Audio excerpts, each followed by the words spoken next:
The clicker remote. It went to sleep. It went to sleep. Unless it's green, we need to pair it up. Oh, it was. Oh, okay. Now, Yeah. is it working now? You already pushed the button? Toss it to me. It works. I didn't try it.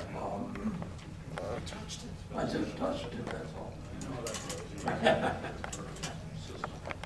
Okay, it's working. Yeah.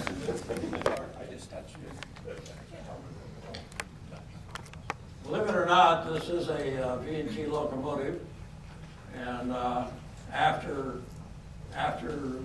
leaving the V&T, of course, but it is a Danforth locomotive, one of two that the V&T purchased, kind of not secondhand, but when they were in dire need of locomotives, they ended up getting two Danforth locomotives, which were Danforth and Cook. Danforth, and I'm not really going to go into the history of the locomotive company because that's another project. Danforth was a manufacturer of, what do you call those things? Wool spinners for spinning wool, cotton, I guess it was. And then he brought in Cook. Cook worked for Rogers Locomotive Company. And Cook was the one that actually was building the locomotives, not Danforth. But Danforth gets the notoriety because it was his company that Cook went to work for, and then eventually became Cook Locomotive Works, I think. So that's another project to look into the history of Danforth Locomotive Works. All right, now it's not working. There we go. All right, Danforth Locomotive and Machine Company.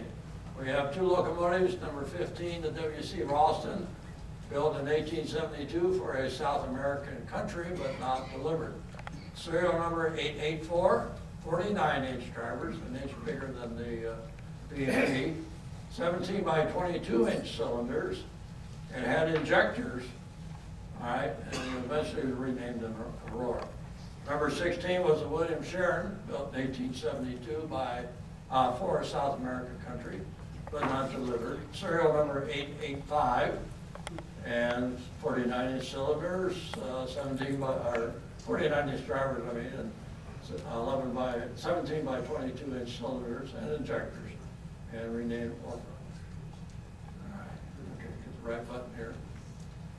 All right, Don Ball, in the spring issue of the 2017 Telegraph, V&T Telegraph, gave a nice history of the locomotives and why they were bought and kind of what happened to them over the years. It was, I think, a 3-page article, Don.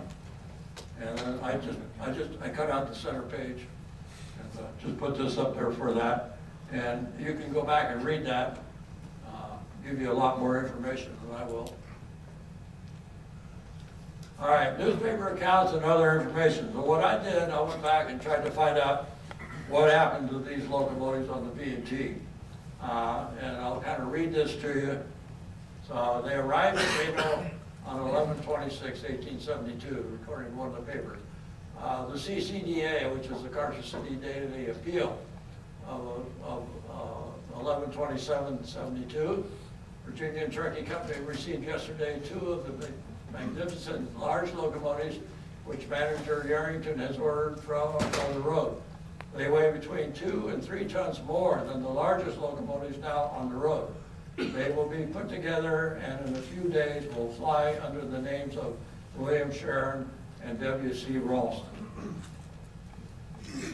Nevada State Journal of 11/30/1872, the 2 Danforth and Cook, and here they call them the Cook locomotives, recently ordered by the Virginia and Cherokee Railroad, arrived Monday evening. They are named the William Sharon and the W.C. Ralston and are of a heavier build than any of those now used by the railroad. And the Virginia City Chronicle on December 2 of 1872, one of the new locomotives of the Virginia and Cherokee Railroad Company made a trial trip from Carson to Silver City, switched yesterday, and worked satisfactorily. That's probably the only time they ever got up on that line. And Virginia City Chronicle of December 11th, 1872. The new locomotive, Sharon, named to be changed to Empire. Tom Clerk in the cab is now running between Carson and Reno, as is her mate Ralston, to be changed to Esmeralda, with Johnny Bartholomew, hero of the burning tunnels, as engineer. Another new 8-wheel passenger locomotive is being built for the company and will be called the Sharon. Now, all right, the newspapers got into this, and there was a couple of other articles about them changing the names of these locomotives. And all the newspapers were using the names of the Esmeralda and the Empire and Sharon. Now, actually, when the B&T ordered Genoa, number 12, they did have it to be named the Sharon. But then they wrote back to Baldwin and said, okay, we'll change the name from Sharon to Genoa. And of course, the Empire and the Esmeralda were 13 and 14. Now, what's interesting is that the 15 and 16 arrived on the B&T before the 12, the 13, and the 14, because they were already built, they were ready to go, whereas Baldwin was still building the other 3 locomotives. And I think Don alludes to that in his article, why, because B&T was in desperate need of locomotives, and Baldwin helped them out by acquiring these other 2 locomotives. So, first time we see a new name, Territorial Enterprise of February 13th of 73.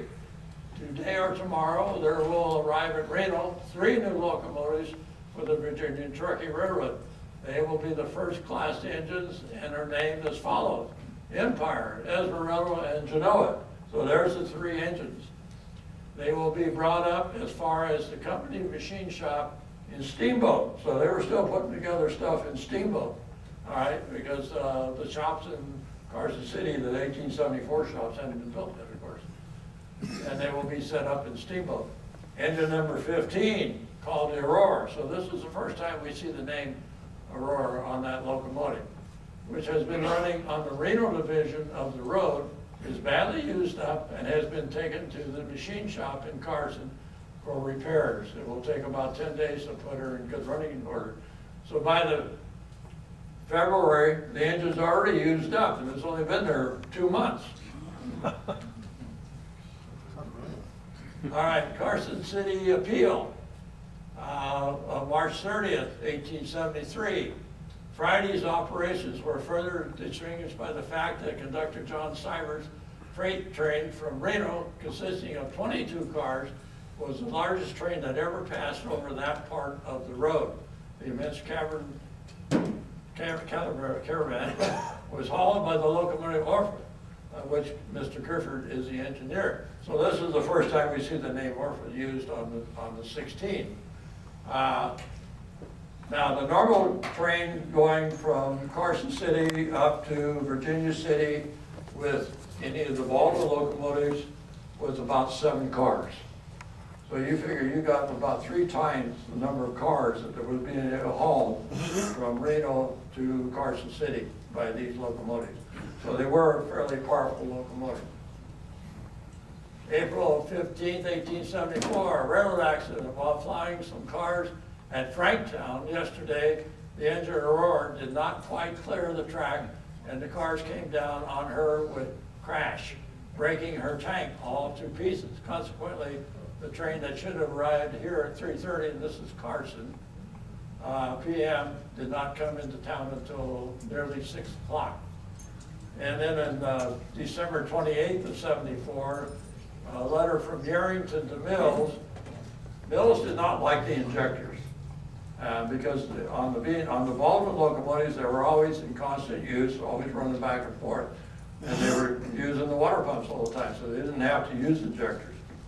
So anyway, he didn't like the injectors on the 2 Cook locomotives, and he replaced them with water pumps. And you covered this right in your article there a little bit more. Today, on steam locomotives, we use the injectors.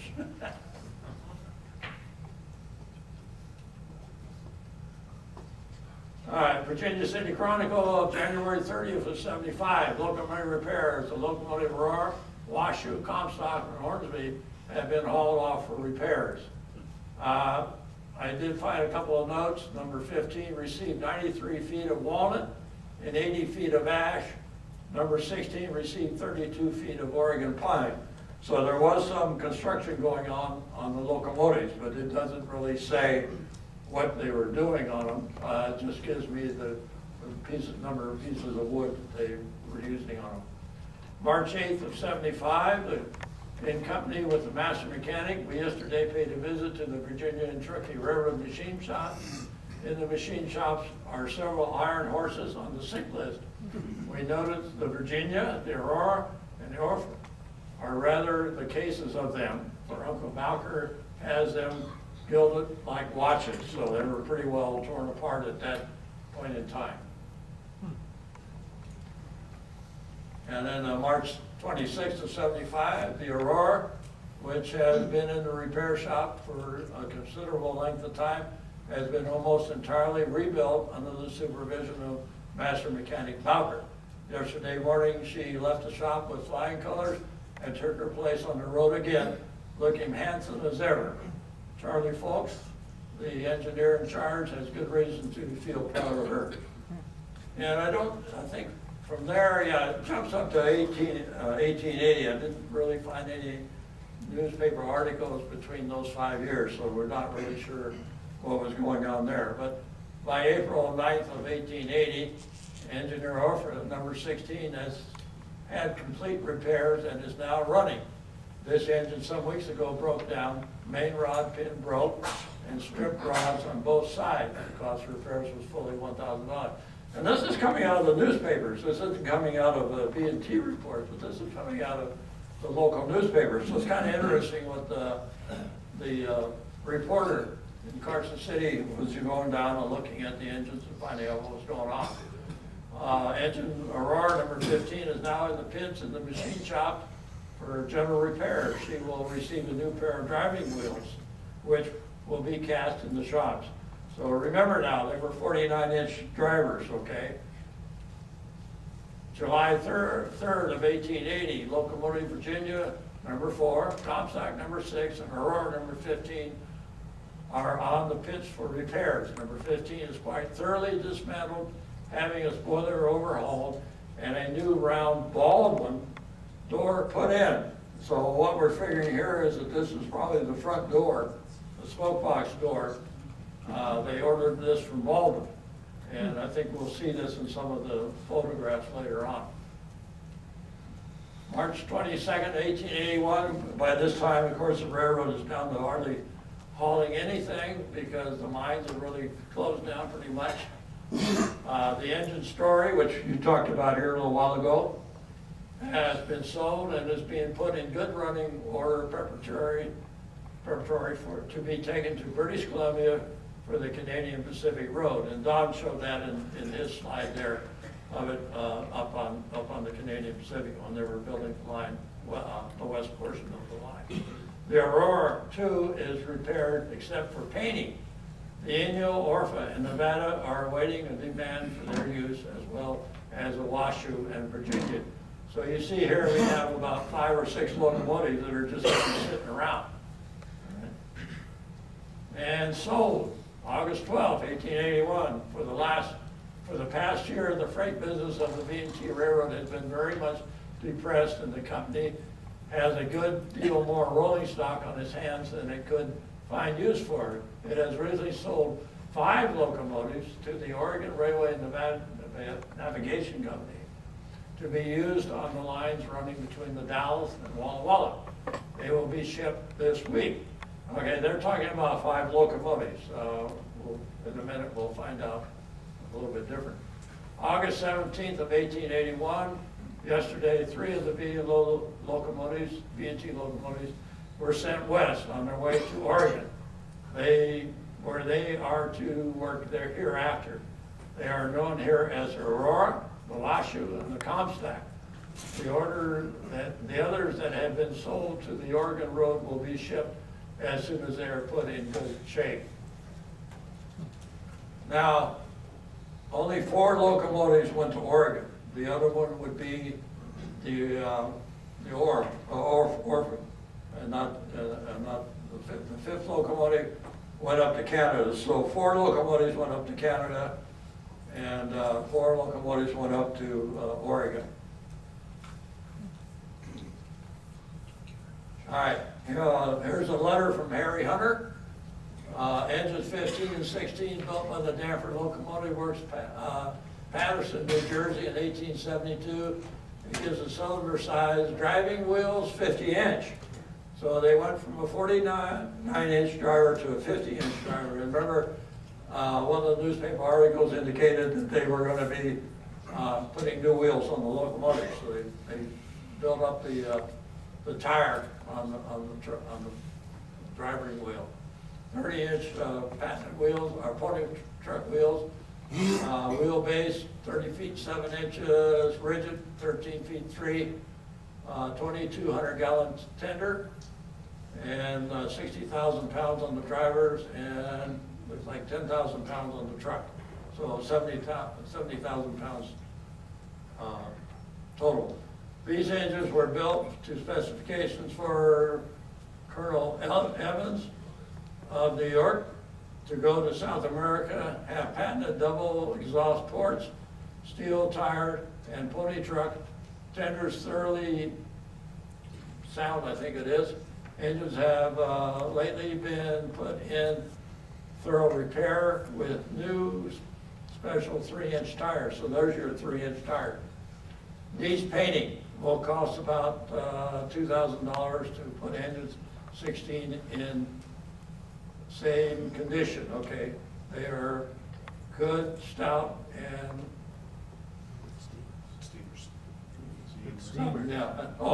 economical on fuel. All right, that's what that said. So here's a little bit of difference. Dimensions on the truck frame, on the frame of the engine versus what Evans had on his specifications. All right, number 15 Aurora, sold 8/14 of 1881 to the Oregon Railway Navigation Company, was numbered 39 without tender. Remember, the tender was destroyed in Iraq, and apparently they were using one of their other tenders. Renumbered number 16 in 1889, became Union Pacific number 1380 between 1890 and 1893. Went back to Oregon Railway Navigation Company as number 17 in 1894. Sold 5 of 1906 to Record Brothers, Bellingham, Washington. Record Brothers was sorted by Puget Sound and Timber Company in 1929. Not on their roster at that time. Photo shows it on the Corvallis and Alsea River Railroad number 1. And it has a 1910 date on it, and we'll talk about that in a second here. So here's a picture of it as number 17, Oregon Railway Navigation Company, 1890s. California State Railroad Museum has this photograph, and the caption on the back is marked as V&T number 16 Orphan, which is incorrect, should be number 15. So there is an error on the back of the caption, and that's whoever gave the photograph to the museum. It wasn't a museum writing, but it's whoever had the photograph originally. And you can see here it's got a little bit different. It's got a little slow back tender, which must have been something they put on when it went over to the Oregon Railway Navigation Company. It has a little cover on the cab, on the roof of the cab, a ventilation cover light. 2 different domes, different stack, of course, and a few other little things we'll get into in a few minutes here. All right, the Union Pacific Volume 2 by Crackville and Ranks has this in their booklet, and it is the Oregon Railway Navigation Company Register of Locomotives. And where's my marker on this thing? White pen in the tray at the top. Separate device. Separate light? Device. Podium. Oh, on the podium. That pin. Yep. There's 2 separate buttons. Push the one near the top. up here.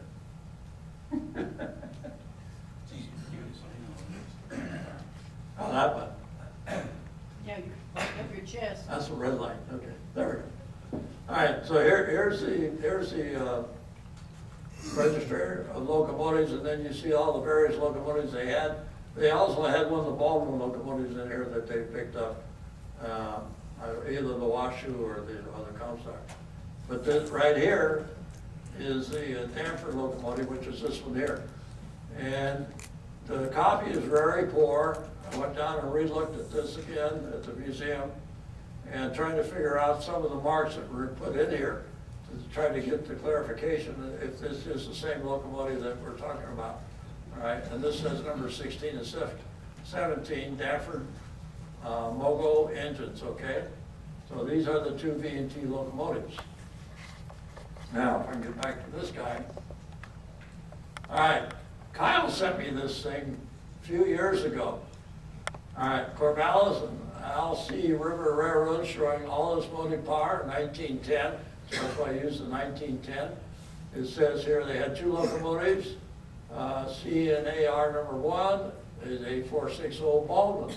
Well, if you look at that thing, you don't see another set of wheels back here. It is a 260, all right, number 1. And of course, the high speed here, number 2. So I think this is the X17. Now, what we have to find out now is it really this? You know, when did it really go over to this railroad, and how long was it here? According to Kramer Adams, the railroad was 1908 to 1911, and it was only 7 miles. Okay, and so there's some confusion as to what it is. We're pretty sure it is a 15. And we'll have to do more research on it. I talked to Kyle a little while ago, and he hasn't found anything more out on it. But I want to thank Kyle for that. And number 16, Orpha, sold 901, 1881 to Oregon Railway Navigation Company, number 40. Became number 1381 on the UP, and then became 18 on the OR&N. Sold 1905 to Salem Falls City and Western Railway to become number 3, located at Dallas, Oregon. Now, Dallas, Oregon is actually Dallas, Oregon. It's not the Dallas. Dallas, Oregon is located about 22 miles due west of Salem, Oregon. All right. All right, sold to the SP in 1915. Sold 1909, the railroad was sold to the SP in 1915, okay. Sold 1909 to the Oregon and Southeastern Railroad, number 3. O&SE became the Oregon Pacific and Eastern Railway in 1914. Chambers, J.H. Chambers assumed ownership of the O&SE in 1917. J.H. Chambers was in business from 1911 to 1923. Anderson Middleton Lumber Company assumed ownership of the OPE in 1923. Used in the movie General with Buster Keaton in 1926. Randy, you were asking a question about this on one of your emails. Railroads Down the Valley by Randall V. Mills, 1950, Pacific Book. That's where I got the information out of, and then I think it's another one of these articles I'll pull up here in a minute. So apparently it was in the movie The General with Buster Keaton. I've looked at the movie, I've not been able to find the locomotive. I think Randy, you said the same thing? Yeah, so if it's in there, it's in there, but that's a good question, we don't know. Ended up on the cutting room floor. Yeah, probably on the cutting room floor. Now, John Davis was down in Sacramento, and he found this picture of the 18, OR&N company number 18, and Bowden's name on the back of the photo caption is marked V&T number 16 Orphan. All right, so this photograph is not in the normal collection at Sacramento. This is what they call a portrait collection. Better find the pointer here. So if you go down and look for the photograph, you have to tell them it's in the portrait collection and not in the regular locomotive collection. And the only reason it's in the portrait collection is because you got all the people standing there. But this is the 18, and I think this is about the only picture we've seen of it marked as the 18. And Oregon City and Eastern Railroads, the old Western Railroader of July 1978 has a good article on the roster of the Oregon Pacific and Eastern by Fred Stint.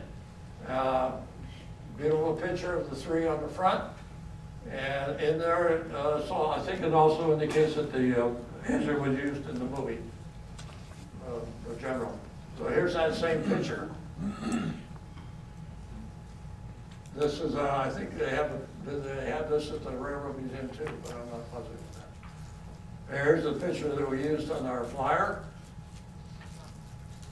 Artery, I guess it is, photo. If you buy the SP historical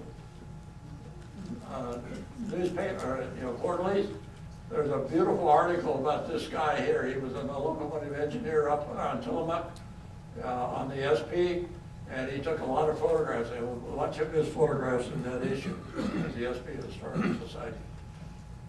Now here's some other pictures of the engine on the various different railroads.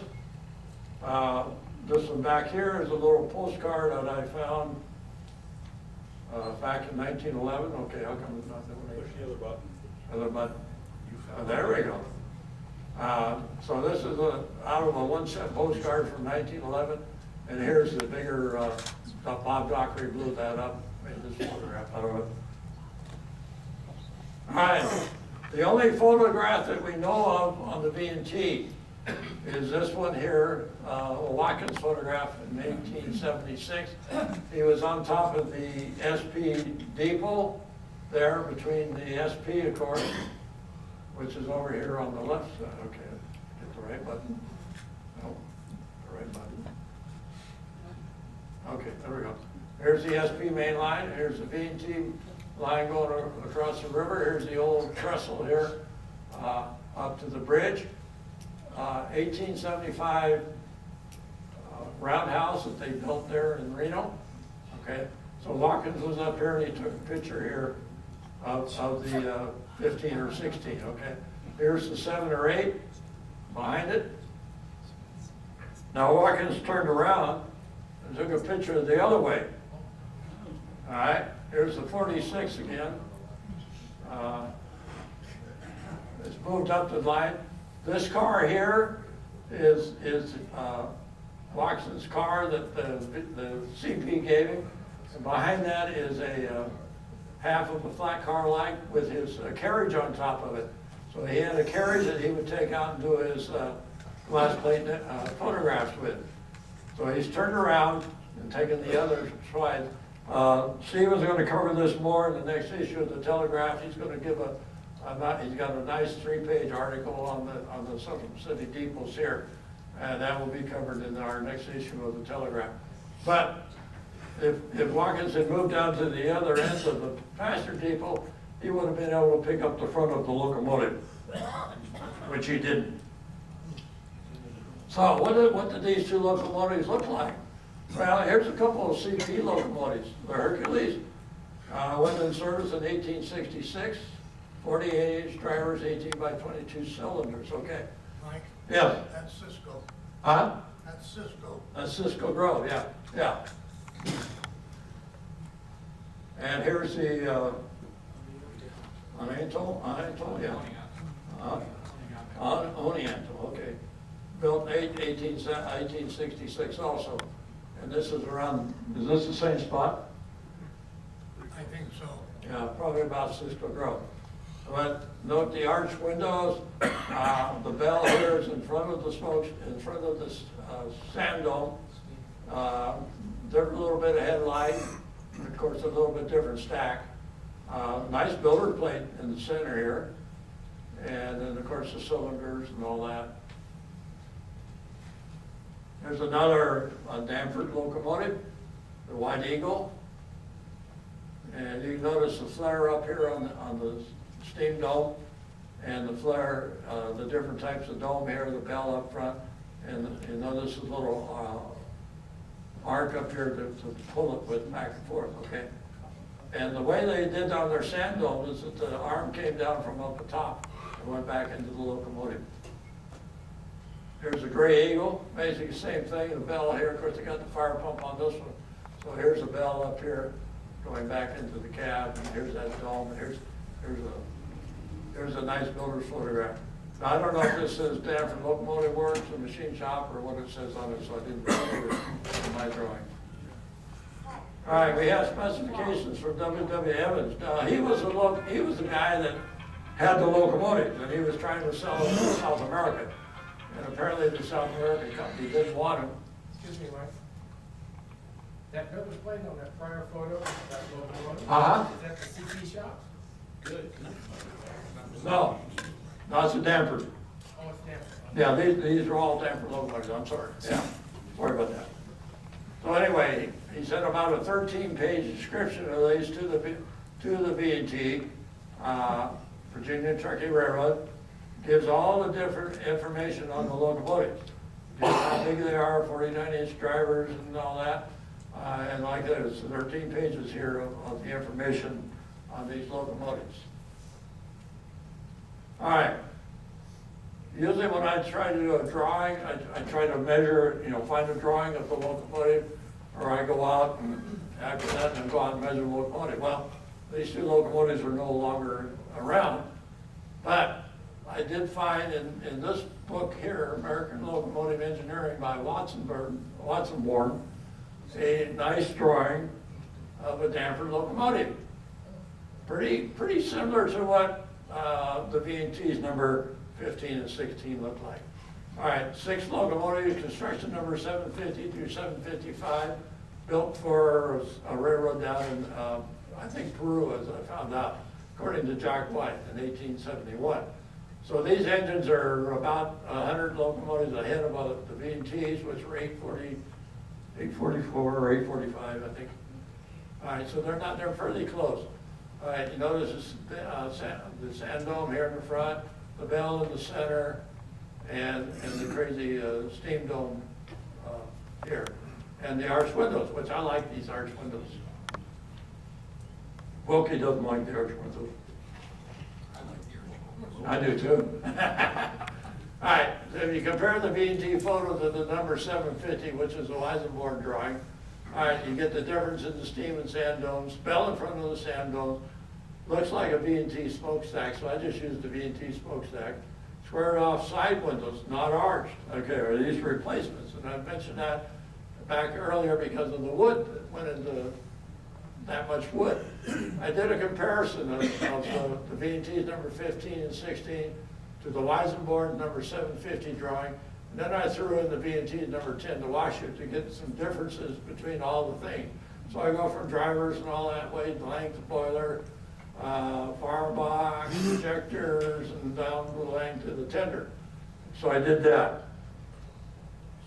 All right, drivers were 49 versus 42 between the two drawings. Pilot wheel was 30, or between the two locomotives, let's say. Pilot wheels is 30 versus 24 inch. That should be 30 inch, not 30 feet. Cylinder 17 by 22 versus 18 by 20. Flues 10 feet 4 inches versus 10 feet. So the flues were 4 inches longer. So you got a 4 inch longer wheel boiler. Wheelbase, front driver from the pilot to the front driver was 7 feet 3 inches versus 7 feet. So you got a 3 inch difference there. Front driver to the main driver was 6 feet 4 versus 6 feet. So you have a 4 inch difference there on the frame, on the main driver. The rear driver was the same, 6 feet 9 on both. Total 20 feet 4 inches versus 19 feet 9 inches. So you have about a 5 inch difference between the locomotives in length. So here's a nice drawing that Weisenborn did of that number 750. So he breaks it down, he uses, here's your tubes. Tubes will be 4 inches longer, so they're going to come out about here. The driver is 4 inches longer, so it's going to come out about here a little bit. And then you got a little bit longer wheelbase on your pilot truck, okay? This guy did fantastic work. So what I did, I basically came up with this, and this is a long time ago. And here's the 15 feet, so I'm a little bit off on that. But here's your wheelbase. You can notice the difference in the wheelbase between these and the V&T locomotives. gives you 20 feet 4 inches. And Dale was the one that actually found those specifications at UNR. So I have to give Dale credit for all that. Arch windows, of course. There's the frame that Weisenborn did. A separate sheet on the frame, the springs, and the suspension bars and stuff like that for the frame, for the springs, I should say.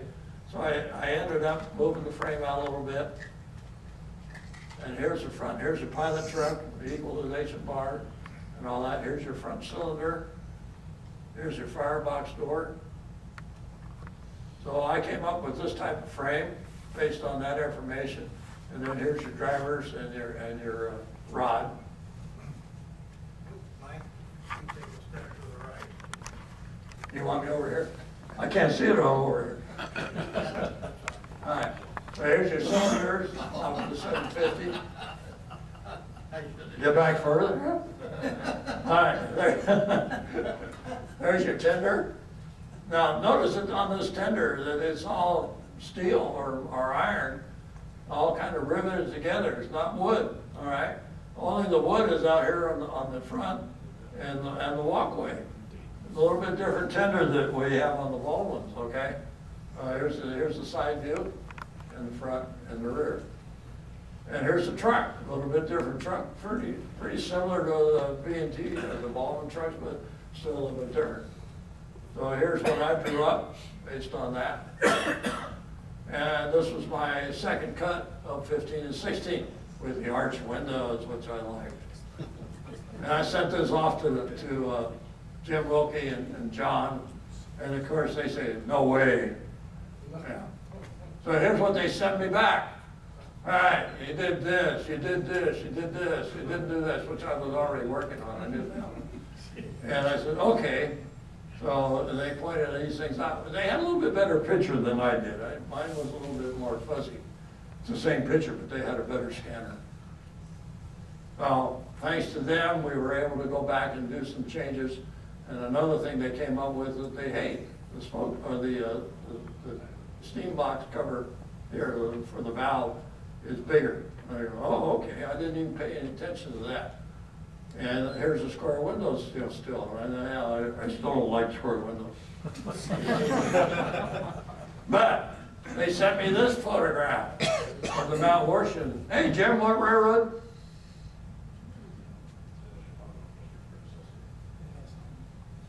Some predecessor of the CNNW. It's Midwestern. Huh? It's Midwestern. Midwestern? All right, so this is a Danforth locomotive. And you notice here's the bell with that fancy little hanger up there to pull it on. And the domes, and this dome looks pretty much like what was on the B&T engine, okay? And here's your flare up there, of course, but square windows. Well, okay, Weisenborn had another drawing in the book of a 440 Danforth locomotive. He's got pretty much the same domes there. And here's that fancy little hanger on the top of the bell. But he still has the flare over here on top of the steam dome, okay? So we were able to take that, and here's the headlight bracket, which is more standard B&T than the other one. And there's a nice blow up of that dome there, of the sand dome. Here's that bar that comes down, pull the lever so the sand will come down. Here's that nice bracket up there for the bell. And of course, he's still got that crazy sand dome, or the steam dome up there. And here's the V&T one, which is kind of fuzzy, but here's that same basic handle on top of the sandbox, or the sand dome, okay? But there's no flare over here on top of the dome, the steam dome. But here's that doggone flare up there on top of the bell. So that's that little bracket that you pull to ring the bell. So we compare the two of them, and okay, you come up pretty close. Yeah, okay, I can see that. And then he said, hey, here on your valves, these are a little bit bigger than what I had up here, and these are the standard Danforth. This looks like a replacement, okay? Well, okay. Well, if you look at it, you can see how big they are here compared to what the photographs and the drawings showed, okay? So we did find this. This is Elliott, I think it is. I forgot to write this down on there. But these are wooden castings for the castings of steam domes in the V&T shops in Carson City. So you can see that they replaced the cylinders and the steam, not steam domes, I mean cylinders and the chest, okay, the steam chest here, on the various locomotives. This sure looks like about the same size as on the 15 and 16.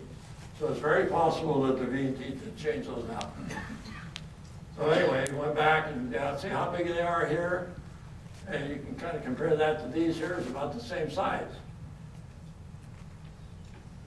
So here's my latest version, which is the one over here on the board, even though I did spell it wrong over there on the board. And I like color, but I'm not a color guy. And I said, okay, what paint style, so I found this one and I threw it in there. And then Jim the other night sent me another beautiful rendition that John did of the V&T engines. So now I'm going to give it to John and Jim and let them tell you what they came up with. You want to turn the lights on a minute there? I got a question, Mike. You said that, I forget which one, was sold without a tender. 15. Where did you find that information? Stephen Drew gave it to me. Okay, because I've got letters that show that all three, both engines were sold for the same price. I think there is a difference. I thought you had a difference on that. I don't think so. I don't think there was enough, it seemed to me there was enough for both of them. That's what I wanted. We will talk further. Yeah. It's a possibility, I don't know. I Yeah, don't have any yeah, numbers here, so. yeah. But Stephen in one of his indicated that it went without a tender, so. All right, Jim and John. Do you have a write-up on them as to who they are? No? Yeah. I would just some slopes that came down from another town. Okay, here. Give you one of these. Use that.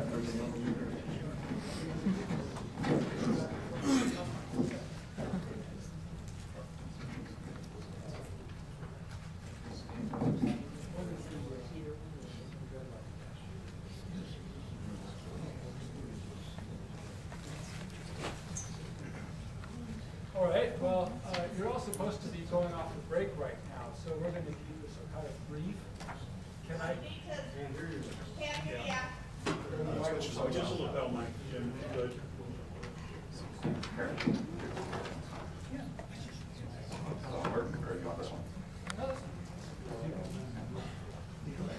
Is this okay? Turn it on. You need to put it right there near your voice box. All right, how's that?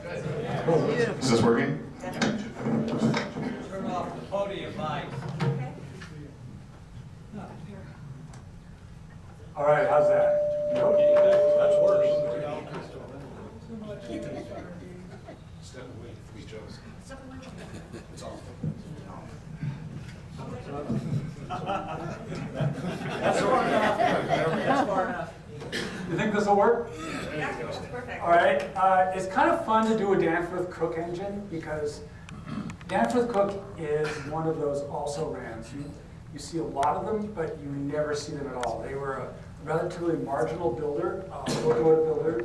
They are part of the significant group of locomotive builders in Patterson, New Jersey, but they are virtually invisible. So what we thought we'd do is fill in a little bit on the history, and then we'll sort of go into how we finished up with the construction of the Danforth Cook mobiles on the Virginian Truckee. So let's see. Right arrow. Right arrow, right there. This is a quick overview of Danforth Cook and Company. It was founded by Charles Danforth, which was joined by John Cook. It was a textile machinery company before it went into building locomotives in 1853. Built a grand total of about 2,500 locomotives. Prior to 1901, that's about what Baldwin would build in a week. It built about 250 engines after that, for about 2,700 engines total by the time it stopped locomotive production in 1926 under Alco as the Alco Cook Works. And you can see here is the brand new promising factory of Danforth Cook. This little locomotive here in the foreground on the street is their very first locomotive. It's the Governor Williamson. Oh, let's see, there we are. This is a lithograph of their first locomotive, the Governor Williamson. It was lithographed in black and white. It's been hand tinted in color to demonstrate the brass options that were possible at the time. In 1853 was one of those glorious years in which you really could get a brass firebox wrapper. That was the hot thing. It'd be out of style by 1856, but in 53 it was really great. Also the Eagle's pretty good. The really wonderful aspect about that is that this engine was described in the engineering journals of the day, and it describes every one of those pieces. So we know that this is extremely accurate. So this is a beautiful rendition of the first engine. Here's a little, I'm not going to read this, you can read this yourself. You know, the symmetry of this design, the beauty and perfection of the workmanship, and it just falls all over the floor, describing how glorious this new machine is. You know, that was pretty nice stuff. Danforth Cook specialized in what we call the Renaissance Revival locomotive. All of the locomotive builders in Paterson, New Jersey, which is Rogers, Danforth Cook, and Grant, or the New Jersey Locomotive Machine Works, which is Grant's predecessor, specialized in this beautiful design. The basic plan of the locomotive is essentially the same as most other engines: level cylinders, a 440. You know, the sandbox is ahead of the wheels. The steam dome is centered between the drivers. You know, the basic dimensions were there. William Mason were actually perfecting them. The Danforth, Cook, and all the Paterson builders simply went nuts. And so this locomotive, this is built for the New Haven Railroad. It has a red lantern behind the headlight so that switchmen could tell whose locomotive was arriving when they arrived at mutual stations. But you can see the beautiful painting and all this wonderful stuff. Here's another example of the Renaissance Revival locomotive. This is an anthracite burning locomotive with an extended firebox. You get to see this really sort of beautiful, beautiful design. And you can see that wonderful sort of like bell pull that Mike was pointing out, as well as the very wide flow bowl on top of the steam dome and the arched Renaissance Revival windows in the cab. This is a New Jersey Railroad and Transportation Company mobile, also in Renaissance Revival style. I mean, really, Renaissance Revival goes everywhere. And you can see this fabulous style. It's just very, very elegant and very smart. And this is an export locomotive, again in Renaissance Revival. And this is a wonderful tank engine. It's a 464. That's pretty great. So, and this, I just like this engine a lot. It's a ray gun on wheels. It's jacketed all the way up to the front of the smoke box. This is built in 1879 for the Danbury Norwalk. They had a couple of these. You see the sort of modified, evolved form of Renaissance Revival that was now affected. This is like 10 years later, and you see the sort of modified styles. Does that sandbox look familiar? Have any of you ever seen a sandbox look like that? If you think about it, it's very familiar. There's a reason for that. So let's just do a very quick version of Danforth Cook in the West. Bob Harris knows this locomotive very well. This is the D.F. Bradford. It's a little single driver 424. The pair of them were sent out to the Oregon Steam Navigation Company in 1862. They're one of the very first Danforth Cook locomotives to arrive in the American West. And here it is on Cape Horn on the Columbia River on the Oregon side. This is a sister engine sent out a year later, the C.P. Huntington, along with its sister, the T.D. Judah. This engine survives today.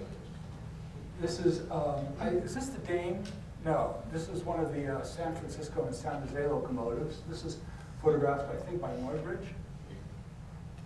And John, tell us about this engine. This is the S.G. Reed, number 3 on the Oregon Steam Navigation Company. One of a pair they bought in '65, right? And it's pretty interesting. I recently looked through some correspondence between between J.C. Ainsworth and the Danforth Cook Works. It's about 11 telegrams where they were trying to decide between buying a couple more 424 singles, but that by the end of the telegrams, they decided to go with the next size up, which was this. This is let's see, this is a mobile, this is the Humboldt over at Cisco. The Central Pacific was getting a bunch of these. And this is the Growler. I love that engine. This is like, we don't quite know how to build a 10-wheeler yet. But it is just tremendous. And you can see that, there's that bell pull, there's the wide flow bowl on top of the steam dome, the Renaissance Revival cab.